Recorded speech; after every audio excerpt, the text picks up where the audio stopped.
আপনি কি বয়স্ক ভাতা পান না? হ্যাঁ, বয়স্ক ভাতা দেয় না?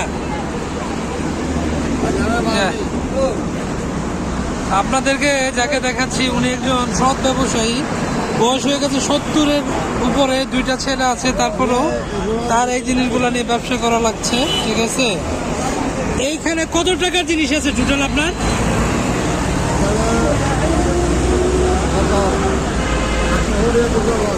800 টাকার, এইখানে তার 800 টাকার মতো মালামাল আছে। উনি একজন সৎ ব্যবসায়ী।